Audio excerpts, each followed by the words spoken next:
ఇప్పుడు చెప్పండి, అంటే ఎటువంటి సందర్భాల్లో ఈ యాప్ని ఉపయోగించుకోవాలి? 1 by 1 అంటే మీరు సామాన్య ప్రజలకు కూడా అర్థమయ్యేలాగా 1 by 1 ఎగ్జాంపుల్ చెప్పండి. ఇప్పటి వరకు అసలు ఎక్కువగా ఏ క్రైమ్ రేట్, అంటే పిల్లల మీద, మహిళల మీద, ఎవరి మీద క్రైమ్ రేట్ ఎక్కువగా ఉంది? ఎటువంటి క్రైమ్ రేట్ ఎక్కువగా ఉంది?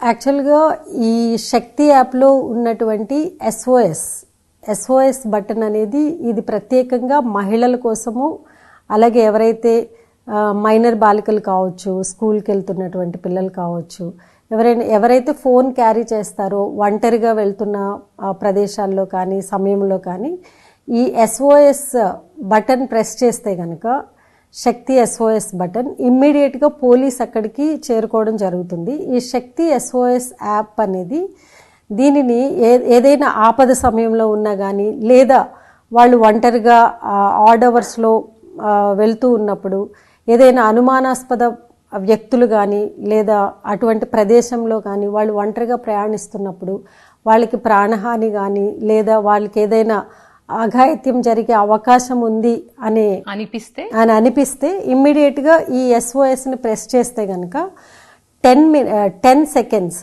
ఆడియో వీడియో విజువల్ రికార్డ్ అయ్యి ఇమ్మీడియట్గా కమాండ్ అండ్ కంట్రోల్ సెంటర్కి, శక్తి కమాండ్ అండ్ కంట్రోల్ సెంటర్కి రీచ్ అవుతుంది.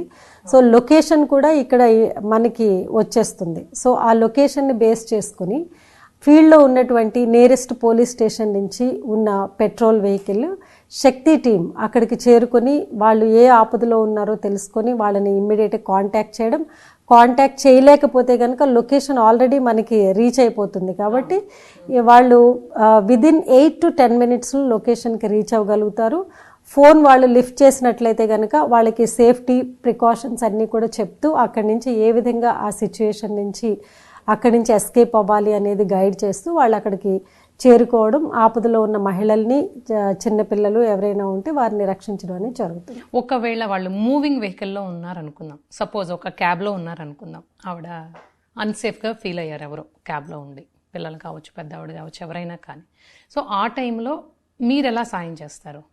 అంటే మీకు లొకేషన్ వాళ్ళు పెట్టినప్పుడు వాళ్ళు ఎస్ఓఎస్ బటన్ ప్రెస్ చేసినప్పుడు ఒక లొకేషన్లో ఉంటారు, కానీ మీరు వచ్చేటప్పటికి వాళ్ళు అక్కడ ఉండకపోవచ్చు, మరి వాళ్ళని ఎలా ట్రేస్ చేస్తారు? సో మనకి కమాండ్ అండ్ కంట్రోల్ సెంటర్కి లొకేషన్ వస్తుంది కాబట్టి ఒకసారి వాళ్ళ మొబైల్లో మనకి ఆల్రెడీ రిజిస్టర్ చేసుకుంటారు కాబట్టి లొకేషన్కి మనము ట్రాక్ చేసే అవకాశం ఉంది. అలాగే ఎవరైనా మహిళలు ఈ యాప్ని డౌన్లోడ్ చేసుకున్న తర్వాత వాళ్ళు ఏదైనా ఆడ్ అవర్స్లో ప్రయాణం చేస్తున్నప్పుడు దీనిలో సేఫ్ ట్రావెల్ అనేటటువంటి ఒక ఫీచర్ ఉంది. దానిలో కూడా వీళ్ళు డెస్టినేషన్ని దీనిలో ముందుగానే ఫీడ్ చేసుకొని ఉంటే కనుక అందులో ట్రాక్ మనకు చూపిస్తుంది. ఎప్పుడైతే ఆ డ్రైవర్ కానీ, ప్రైవేట్ వెహికల్ డ్రైవర్ కానీ, వాళ్ళు వెళ్తున్న వెహికల్ కానీ ట్రాక్ డైవర్ట్ అయ్యి ఎప్పుడైతే వెళ్తుందో సో ఆ లొకేషన్ ఇమ్మీడియట్గా మనకి కమాండ్ అండ్ కంట్రోల్ సెంటర్కి వస్తుంది. అక్కడి నుంచి ఎవరైతే యూజర్ ఉన్నారో వాళ్ళకి కాల్ చేయడము, వాళ్ళు ఏదైనా ఆపదలో ఉన్నారా అని వీళ్ళే తెలుసుకోవడం.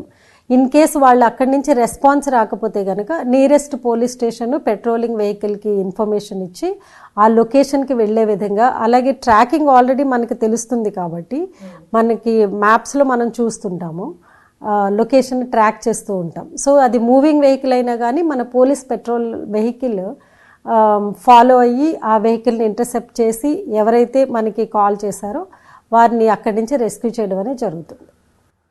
ఓకే, అంటే ఇప్పుడు అమ్మాయిలు, పిల్లలు, మగపిల్లలైనా ఆడపిల్లలైనా మహిళలు ఎవరైనా కానీ మీరు ప్రయాణం చేస్తున్నప్పుడు లేదా అన్ఎక్స్పెక్టెడ్గా ఎప్పుడైనా ఆడ్ అవర్స్లో ఆఫీస్ నుంచి వస్తూను, లేకపోతే కొన్ని అనుకోని సందర్భాల్లో పిల్లల్ని ఎక్కడైనా ఒంటరిగా వదిలినప్పుడు మనం ఫోన్ ఇచ్చేసి వెళ్తూ ఉంటాం. జనరల్గా ఇది అప్పుడప్పుడు జరుగుతూ ఉంటుంది. అలాంటప్పుడు ఆ పిల్లలకి ఏదైనా అన్సేఫ్గా అనిపించినా లేకపోతే ఏదైనా ప్రమాదం ముంచుకొస్తుంది అనిపించినా వెంటనే ఎస్ఓఎస్ బటన్ని ప్రెస్ చేస్తే పోలీసుల సహాయం పొందొచ్చు. ఇది మీ పిల్లలకి, అంటే ఆపదలో ఉన్న పిల్లలకి, అసలు జనరల్గా పిల్లలందరికీ కూడా వాళ్ళ తల్లిదండ్రులు అవేర్నెస్ క్రియేట్ చేసి నేర్పించాలి. ఆ బటన్ ఎలా ప్రెస్ చేయాలి, ఆపద నుంచి బయటపడాలంటే ఏం చేయాలి అనేది తల్లిదండ్రులు అందరూ కూడా పిల్లలకి చెప్పమని రాజ్ కుమార్ గారు చెప్తున్నారు.